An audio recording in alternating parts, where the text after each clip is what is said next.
décrète un deuxième confinement. Et on impose une mesure historique, extrême, un couvre-feu.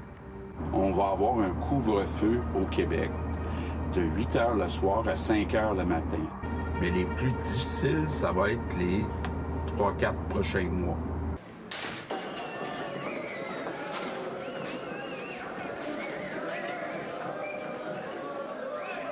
Vous voyez, dans le grain avec les toupettes d'Elvis, les bras en l'air, ça, c'est le directeur. C'est un sale. La femme à côté de lui? Ah, je sais pas ce que c'est. C'est une salope. Lui, là, au fond? Ça, c'est le psychiatre. Lui, sa casquette, il l'a dans la tête, hostie. Revenons maintenant sur ces complotistes qui inquiètent avec le psychiatre Gilles Chamberlain. Donc, il y a des gens pour qui c'est carrément une pathologie. Ça va être irréductible par la logique. Quoi qu'on fasse, ils vont toujours avoir une explication. Et c'est couplé à d'autres délires qui fait que cette volonté-là, d'après eux, de faire croire qu'il y a un virus, c'est pour d'autres fins. C'est justement pour nous contrôler. C'est sale. De l'autre côté, t'as les officiers de classement, les psychologues, les criminologues. Toutes des sales. Si je comprends bien, d'après votre ami, tout le monde ici est un sale. C'est tous des gardiens. Alors c'est tout blanc ou tout noir? Vous trouvez pas ça un peu simple comme raisonnement? C'est peut-être simple, mais c'est ça. En prison, il y a deux gangs. Il y a ceux qui sont dans la cage, puis il y a ceux qui barrent la cage. Le gars qui a les clés, là, pour moi, quand même ça serait un bon gars, ça change pas en réalité, ça. C'est quoi, pour toi, la réalité? La réalité.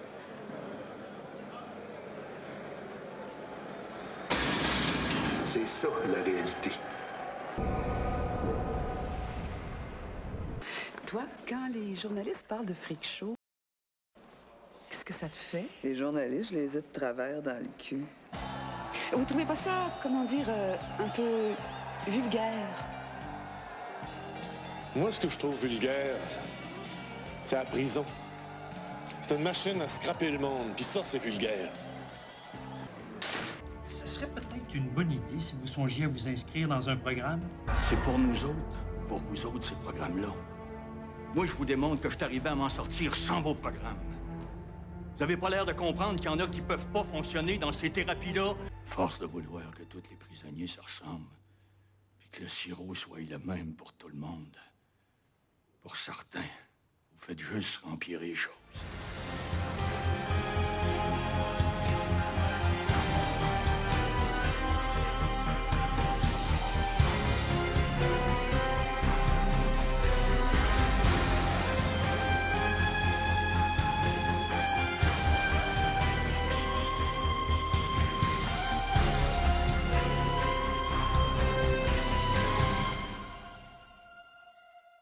Ben c'est sûr que c'est une prison, hein.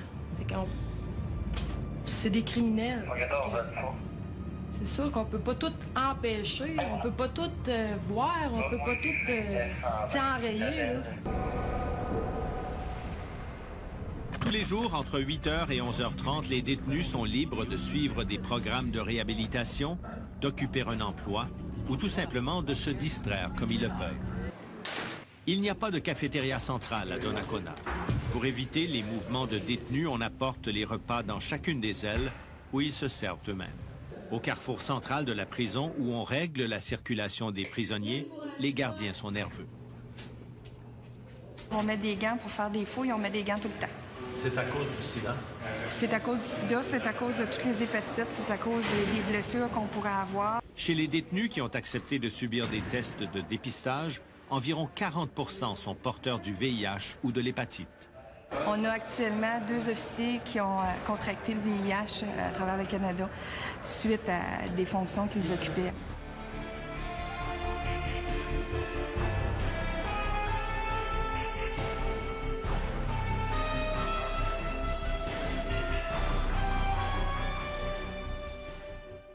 Il faut être sûr que quand ils rouvrent les grilles là-bas, ces grilles-là sont fermées, puis qu'il n'y ait pas de contact entre les deux.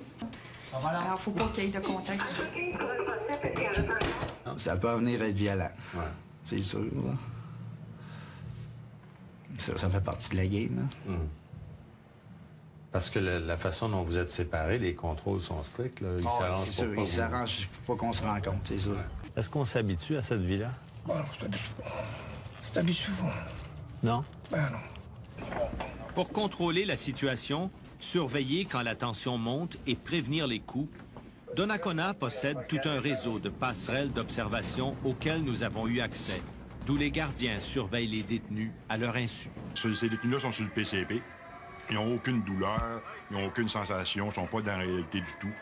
De parler, c'est une perte de temps, ils ne nous comprennent pas. Ça va être irréductible par la logique. Quoi qu'on fasse, ils vont toujours avoir une explication. Ce qui est bien important dans tout ça, c'est les gants. Hein? Oui, les gants, la protection du personnel. Avec, On est dans un air de VIH et d'hépatite. Dans les circonstances, M. Demel, je vous sentence à 8 jours de détention avec perte de privilèges. Et lorsque je dis perte de privilèges, ça signifie radio-télévision.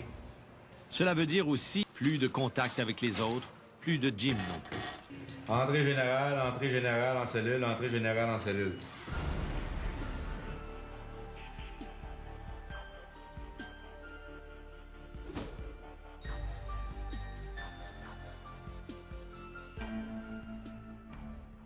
Ce qu'on fait, c'est qu'on réduit la grosseur des secteurs, on les adapte et vous allez comprendre que c'est beaucoup plus facile à gérer de cette façon.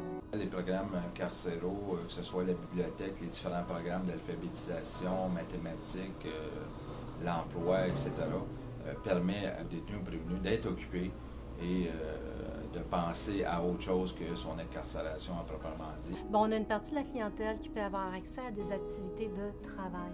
On a des gens qui travaillent à la cuisine, et on a une buanderie ici et qui peut faire travailler une vingtaine ou une trentaine de personnes incarcérées. Il y a le côté académique, bien sûr, qui est offert. Quelqu'un peut venir chercher un secondaire 5 s'il n'a pas son secondaire, ou même apprendre le français si sa première langue n'est pas le français.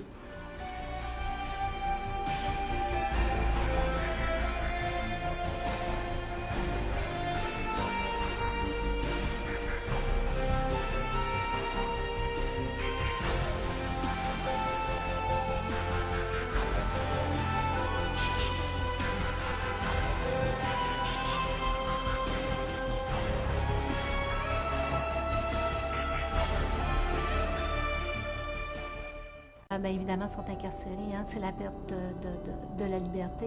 Il peut y avoir des moments de détresse importants qui se vivent chez la clientèle. Et on a une équipe ici qui est à la disposition de la clientèle pour pouvoir lui donner le support, faire le bon diagnostic, référer la clientèle lorsque besoin est.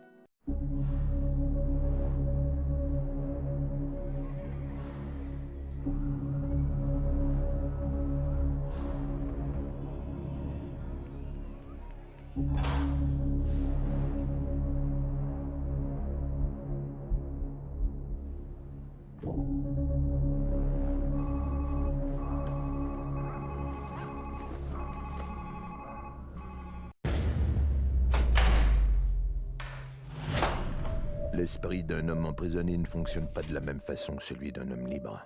Il voit les choses sous un autre angle. De 3 conditions. Bien connaître les lieux, tout savoir de l'emploi du temps et avoir une complicité. Ray Brisley, il sait tirer profit de chaque faiblesse. Il n'y a plus aucun signe de Ray. Où est-il? C'est un univers nébuleux. Nom de code, le tombeau. C'est où, là? J'en sais rien.